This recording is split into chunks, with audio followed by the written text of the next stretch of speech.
Today we're comparing two SUVs that are built for adventure, but in completely different ways. The 2026 Honda Passport and the 2026 Toyota Land Cruiser. One is the newer rugged family SUV trying to prove itself, and the other is basically an off-road legend that came back with a modern twist. So which one actually makes more sense for you? Let's break it down.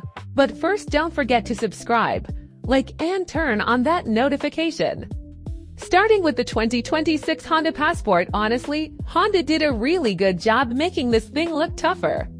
The new design is boxier, wider, and way more aggressive than before. It finally looks like an SUV that actually wants to leave the pavement. The Passport starts at around $45,000 and goes up to about $54,000 depending on trim. You've got trims like the RTL, Trailsport, and the fully loaded Trailsport Elite. Under the hood, every Passport gets a 3.5-liter V6 making 285 horsepower paired to a 10-speed automatic transmission. And honestly, there's just something satisfying about a smooth, naturally aspirated V6 in a world full of tiny turbo engines.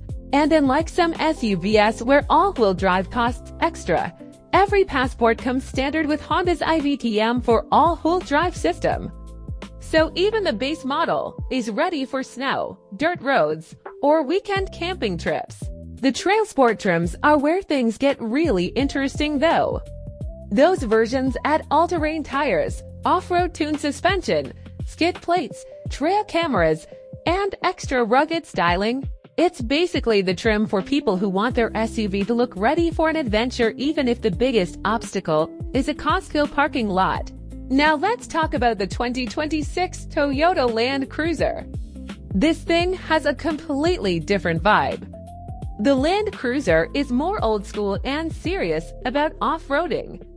It looks retro, boxy, and honestly kind of cool in a way that makes people instantly recognize it. The Land Cruiser starts much higher at around $57,000 and can climb past $60,000 depending on the trim.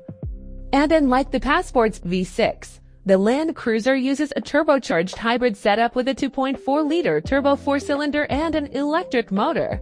Together it makes 326 horsepower and a massive 465 pound-feet of torque.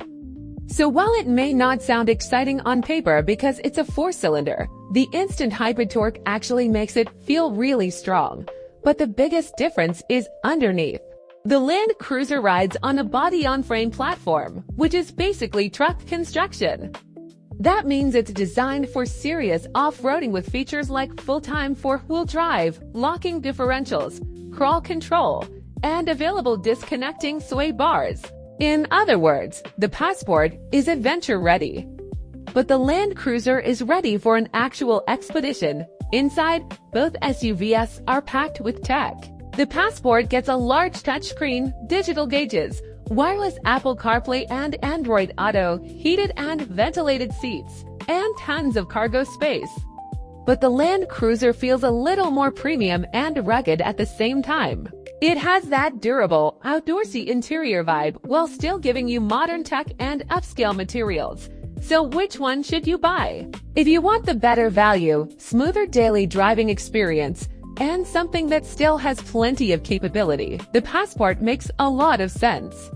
You're saving a lot of money and still getting a really capable SUV.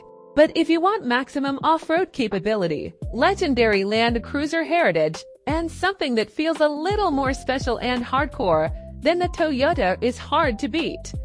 Honestly, you really can't go wrong with either one. The Passport feels like the smart choice, while the Land Cruiser feels like the dream adventure vehicle. So which one are you picking?